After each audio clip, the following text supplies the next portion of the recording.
lugar que los fernandinos conocemos muy bien, es la manzana número 5 de Maldonado. ¿Qué es? ¿Qué hay allí? ¿Qué sucedió? El cuartel de Dragones, ubicado en lo que hoy llamamos 18 de julio, 25 de agosto, Rafael Pérez del Puerto y parte de José Dodera. ¿Qué historias y detalles tiene este emblemático lugar? ¿Por qué es de tanta relevancia para historiadores y la historia uruguaya en sí? Hoy somos patrimonio.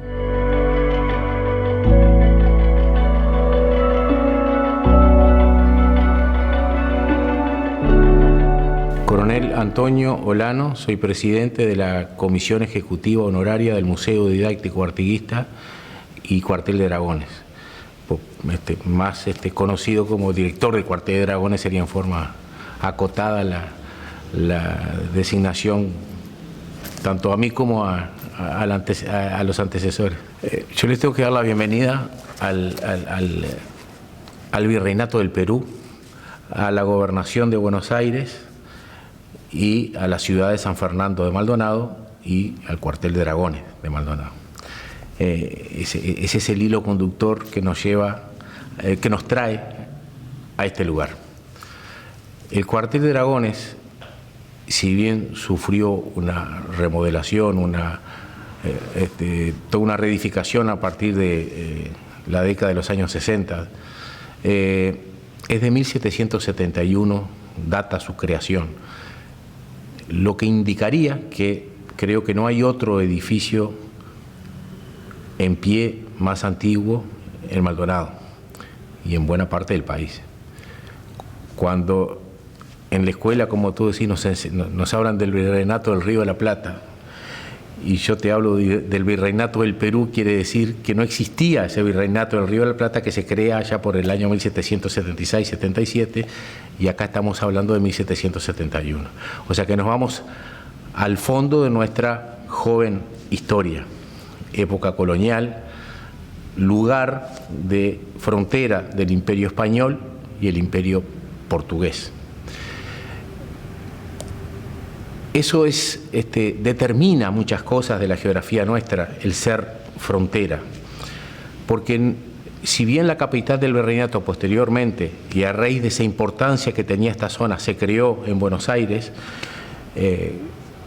la frontera estaba de este lado del Río de la Plata, y estaba sobre la zona de Maldonado, Santa Teresa, y por esa es la razón de toda la presencia de tropas y edificaciones para contener en esa zona de las invasiones portuguesas, que siempre todos los tratados buscaban de uno y del otro lado apropiarse del terreno de uno o de otro, ¿no? Esa situación lleva a que se crea a instancias de, bueno, el propio Ceballos, primer virrey del Virreinato del Río de la Plata, ve la necesidad de crear fortificaciones, y una de ellas, en ese tránsito desde Santa Teresa, Santa Tecla, más al norte, hasta Montevideo, está la creación del Cuartel de Dragones, que no se llamaba Cuartel de Dragones. Luego, con el tiempo, se popularizó ese nombre, que eso es muy interesante, porque todos hablamos de Cuartel de Dragones y ¿por qué se llama así? Pues tiene un nombre muy subjetivo. Y sin embargo es muy concreto y muy objetivo. Se llama Cuartel de Dragones porque los primeros regimientos, las primeras tropas imperiales del Imperio Español que ocuparon este lugar, este cuartel como asiento transitorio, fueron tropas del Regimiento de Dragones de Buenos Aires. Porque cuando hablamos del regimiento del Cuerpo de Blandengues de la frontera de Montevideo, que fue la primera unidad militar que ocupó este lugar, nació acá. Los blandengues nacieron acá a instancias de Rafael Pérez del Puerto, que vio que se estaba creando una unidad de Montevideo y dijo: yo tengo un cuartel. Y acá empezaron. Y ahí viene la otra parte importante de esta historia, que ya es Artigas. Pero vuelvo un poquito a ese 1771 y la creación de este lugar, que era monumental para la época. Era una manzana entera, con capacidad para alojar a 600 plazas, cuando acá no habían 1000 y pocas personas, quizás ni tanto, en Maldonado. Entonces imagínense la importancia que tenía esto, que servía como misión, para contestar tu pregunta, en enlace, porque estaba a mitad de camino entre Montevideo y Santa Teresa, y acá se acantonaban tropas para patrullar toda la costa y la frontera que era en ese momento. Convengamos que Argentina, nosotros hablamos de, claro, era todo el territorio del virreinato del Perú, con capital en Lima y gobernación de Buenos Aires. Posteriormente se crea a Buenos Aires como capital del virreinato del muy nuevo virreinato que era el del Río de la Plata. Y vinieron para la construcción, se trajeron, no había mano de obra especialista, entonces se tuvo que recurrir a presos y a indígenas, que también y que pasaron a ser los primeros también pobladores de este lugar, porque esta construcción llevó mucho tiempo. Y fue posterior, con el mismo ingeniero Howell, Bartolomé Howell, que fue el constructor, un ingeniero militar, que construyó pocos años atrás, en 1764, la fortaleza de Santa Teresa. Entonces de allá vino para acá. El gran problema de Maldonado era que no tenía madera dura ni piedra. Y eso por muchos años condicionó arquitectónicamente a Maldonado, que no tenía edificaciones importantes. Entonces la construcción de esto demandó una logística increíble. Y ahí de lugares como las canteras, zona de Pan de Azúcar, la zona de Pan de Azúcar y más de los montes, pero que estaban lejos, se empezó a traer la madera dura para la construcción de este cuartel, de otros lugares, pero en particular de este cuartel, que era muy importante para la época. Lo que creo que no terminé de decir respecto al cuartel, al regimiento de Dragones de Buenos Aires, es que las tropas del regimiento de Dragones de Buenos Aires, que con el tiempo terminaron dándole nombre a esto, eran venían a razón de 3 meses una compañía, que una compañía es la tercera parte de un regimiento, es una organización menor que depende de un regimiento. Y de ahí toma el nombre. Cuando vienen los blandengues, ya ahí entramos a hablar de la época de Artigas, que es otro de los jalones que tiene el cuartel de Dragones. Su época fundacional, como dijimos, en 1771, y posteriormente nos vamos a 1797, que un 10 de marzo ingresa Artigas como soldado al cuartel de Dragones, a este lugar, donde meses antes se había creado el cuerpo de veteranos de frontera de blandengues de Montevideo. Los Dragones eran de Buenos Aires.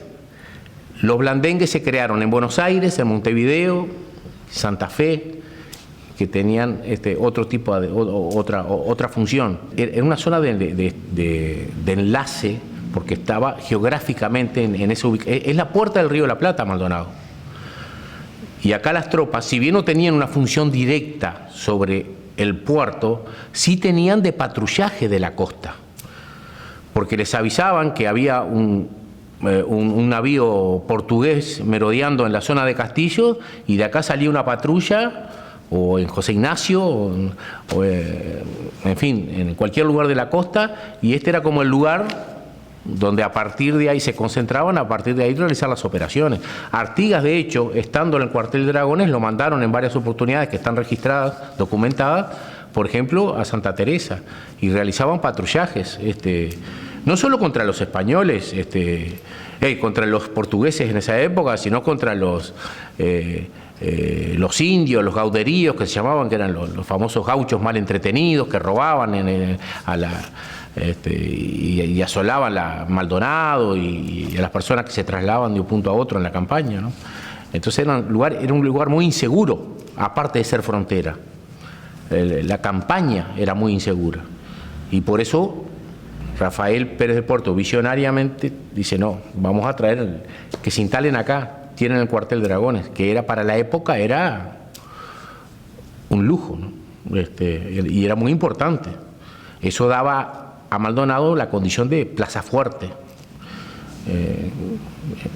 Era muy importante en ese sentido. Y ahí donde vamos, espero que después lo podamos ver en imagen, o mostrárselo en imagen, a pesar de que es conocido, pero una cosa es pasar y otra cosa es detenerse a observar.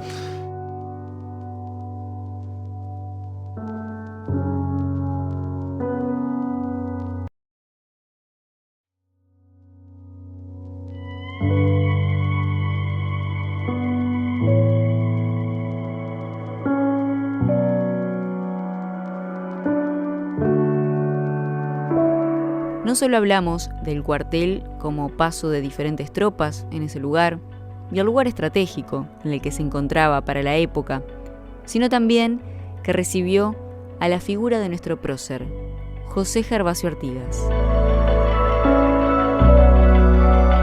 El pórtico, que es la entrada principal al cuartel de Dragones, que está sobre 25 de mayo, y ahí, como comentaba anteriormente, fue donde ingresó Artigas un 10 de marzo de 1797. A partir de ahí como que empieza, es un antes y después en la historia del propio héroe nacional, porque a partir de ahí se empieza a registrar toda su vida, ¿no? De hecho, él ingresa como revista con el número 12 en la lista de ingresos al cuartel de Dragones, le decimos ahora, al regimiento o cuerpo de blandengues. ¿Cuántos años tenía Artigas? Tenía 32 años. Artigas, nos festejamos el 19 de junio el natalicio de Artigas. Él ingresa el 10 de marzo, o sea que tenía todavía 32 años y meses después, en junio, cumple los 33. Ya era un hombre hecho y derecho para la época, ¿no?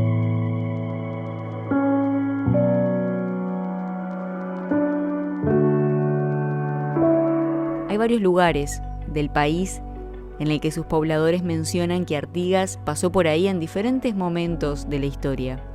En algunos son suposiciones por las fechas, en otros efectivamente pasó el prócer. Sin embargo, de que llegó a Maldonado, es prueba fehaciente y 100% comprobada.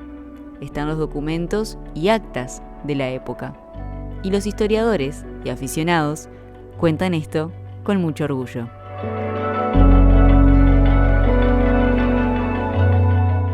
Artigas ingresa como bien decís, en el 97, en 1797, como soldado. Pero ingresa como soldado, que a veces se dice simplemente como soldado distinguido. Eso le permitía en un futuro acceder a la jerarquía de oficial, pero para eso tenía que revistar en tropas veteranas, que las tropas veteranas eran otro grado de profesionalismo, por llamar de una manera, dentro de no eran milicias, eran tropas regulares. Y esas tropas regulares, él ingresa acá, ingresa en marzo, se va a fin de año, ingresa al Montevideo para cumplir con ese requisito y vuelve y reingresa, por llamarlo de una manera, y vuelve como ayudante mayor con otra jerarquía de oficial, pero cuando ingresó acá fue como soldado. Pero era como para regularizar una situación que se daba de hecho en cuanto a que ya tenía, ¿no? Ya era Artigas, en el sentido de cierta importancia como caudillo, ¿no? Pero a ese caudillo le faltaba por llamar de una manera, el grado militar. Como decimos ahora, no es solo ser, sino que parecer, ¿no? Tenía que tener el diploma y la instrucción militar. Salvando las distancias, estoy haciendo una analogía, ¿no? Pero es así. De manera que ese Artigas que viene al año siguiente, en el 98, y está todo el año acá. Y ahí sí hace no solamente una vida militar, hace una vida social. Enfrente, en lo que estaba Rafael Pérez de Puerto. Se supone que se habrán conocido, uno viviendo acá y el otro enfrente, donde está ahora la jefatura, que era el edificio. De manera que hay cuestiones muy interesantes que pasaron acá, que están documentadas por suerte, y en la sala contigua que tenemos acá atrás de la sala de los héroes donde estamos ahora, que está la capilla, que es muy interesante porque no estaban los planos originales y se creó a raíz de la destrucción que se produjo por las invasiones inglesas, que cuando tomaron Maldonado destruyeron la catedral que estaba en construcción. Entonces, para los feligreses precisaban un lugar donde ir a misa, en fin, que era muy importante en la época. Entonces se dispuso que una parte del cuartel de dragones se oficiara como capilla.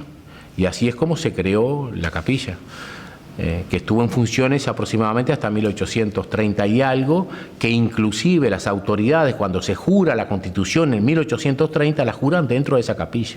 Y después salen hacia la plaza para que el pueblo hiciera también la jura de la Constitución. O sea que hay historia por muchos rincones y como ves, vamos de una época a otra. Nos vamos de los inicios del virreinato del Río de la Plata, nos vamos a Artigas y su ingreso al cuartel de dragones y podemos seguir porque esto no termina ahí.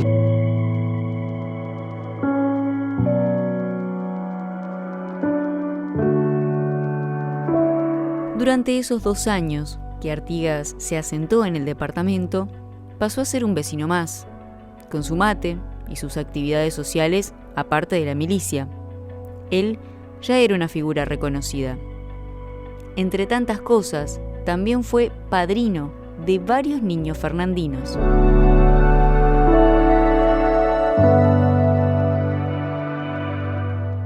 Interrumpidos por unos meses en que se fue a Montevideo. Él estuvo en 1797 y en 1798.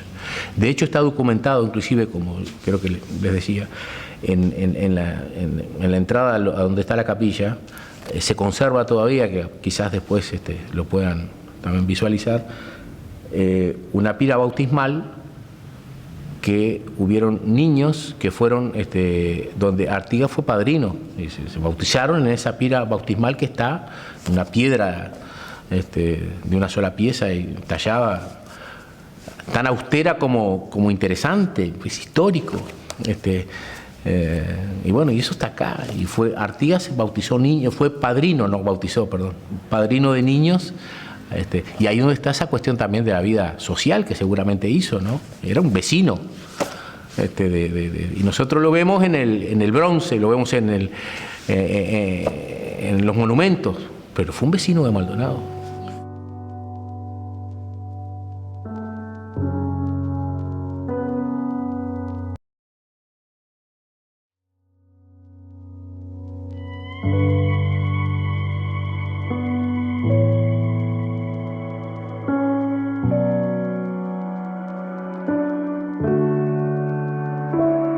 Con el paso de los años, ese pedacito de historia artiguista quedó guardada en esos altos muros de piedra. Pero comenzaron a surgir leyendas urbanas, otras construcciones, secretas, que tenían al cuartel de dragones como epicentro de esas conexiones con otros puntos de relevancia al Maldonado: los túneles.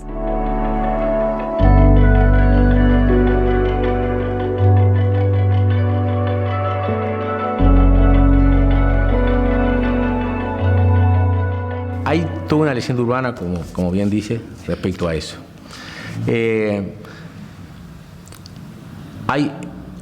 Hace ya muchos años se hicieron estudios que vinieron personas idóneas de arqueólogos, en fin, un grupo multidisciplinario que hizo, abrió una cámara que existe todavía, que está sobre la calle, debajo, mejor dicho, de la calle 25 de mayo, casi 18 de julio. Ahí hubo que sacar el agua, en fin, y era una cámara que no tenía otra, se comprobó que no tenía otra salida, vamos a decir así, ¿no? Y se dice también que con el sistema de saneamiento que se creó después si hubiera habido algún tipo de túneles debajo de Maldonado, esa situación de excavación para la construcción del saneamiento tendría que haber más cerca o más lejos o en la zona del centro haber descubierto algún lugar. Entonces, lo que sí es un hecho es que hay construcciones subterráneas, no que sean túneles. leí el informe que se hizo en su momento, o sea que no puedo emitir, si no lo emitieron ellos conclusiones determinantes, yo tampoco puedo ni decir que hay, sí decir que es muy difícil que hubieran existido, por lo que hablábamos anteriormente, esa conformación también del suelo muy arenoso, en fin, que hubiera demandado una tecnología y económicamente un esfuerzo muy importante que quizás no se justificaba para la época, ¿no? Como dicen, ya en un periodo un poco de decadencia del Imperio Español, en fin, ¿cuál era la razón tan poderosa que llevara a una construcción, en el sentido de defender qué, o de proteger qué, o de trasladar qué por debajo de tierra, en fin, porque todo tiene una razón que lleva a que se realice, ¿no? Dicho esto, hay construcciones subterráneas, creo que esa es la definición correcta. Existen construcciones subterráneas. Puedo hablar del cuartel de Dragones, no sé de otros lugares. Considero que debe ser muy difícil que exista esa red y esas comunicaciones que se menciona, que son un poco parte de la leyenda urbana. Pero hay construcciones subterráneas de las cuales no se ha podido determinar, según las conclusiones a las que yo leí, no se pudo determinar la época de construcción ni la finalidad para la que fueron construidas. Eso es lo que dice el informe.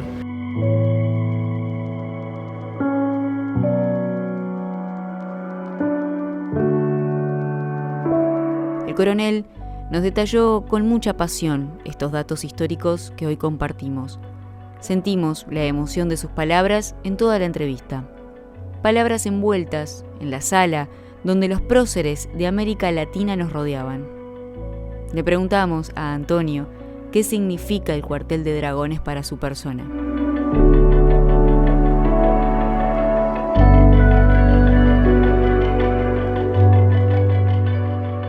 Primero, la relevancia está dada cuando uno ve un niño, una niña con una túnica o con un uniforme liceal, en fin, o un grupo de escolares o liceales con sus maestros, profesores, en fin, recorriendo este lugar. Ahí uno se siente que la misión está cumplida, ¿no? Porque esto es patrimonio histórico nacional y lo que queremos es que esto pase a las futuras generaciones. Eso es como misión, como una cuestión de la trascendencia que uno le da. En lo personal, yo relevé en el año 2022 al coronel Daoís Bonilla Bermúdez, hombre de Maldonado, que cumplió el 27 de marzo pasado 89 años, que tiene una fortaleza anímica, espiritual, y tuvo 30 años acá, de manera que es gran responsable como sostén de este lugar. Eso a mí me genera un gran compromiso personal con esa persona, ¿no? Tan humana aparte, y que es una historia viva. Y para mí es responsabilidad, más allá de que a veces digo, tengo que disfrutar de esto porque estoy en un lugar emblemático, como tú lo describiste, usaste esa palabra cuando empezó este pequeño conversatorio, fue emblemático, es emblemático. Creo que no se ha dimensionado todavía lo suficiente el solar. No importa cuántas cosas hay colgadas en las paredes, si son más, si son menos. No, el solar. La manzana 5 de Maldonado, lo que significó a lo largo del tiempo con sus periodos de ostracismo, de olvido, pero hay mucha historia acá y muy antigua que tenemos que ir al 1771, y cuando llegamos a esos años decimos, ¿y qué había en lo que es hoy la Banda Oriental? Aparte del cuartel de Dragones. Y ahí es donde uno dice, realmente fue un proceso donde pasaron muchas cosas acá y que afortunadamente hay personas en la comunidad que han sabido contarlo y están en libros y en las charlas. Esta noche tenemos una charla del... Yo lo que soy es el cuartelero, soy el que vengo todos los días junto con un personal que está acá que le ponen mucho amor a esto, mucho cariño, y bueno, y nosotros lo cuidamos para que hoy en día, en el futuro, se siga valorando, visibilizando y manteniendo este lugar que es emblemático.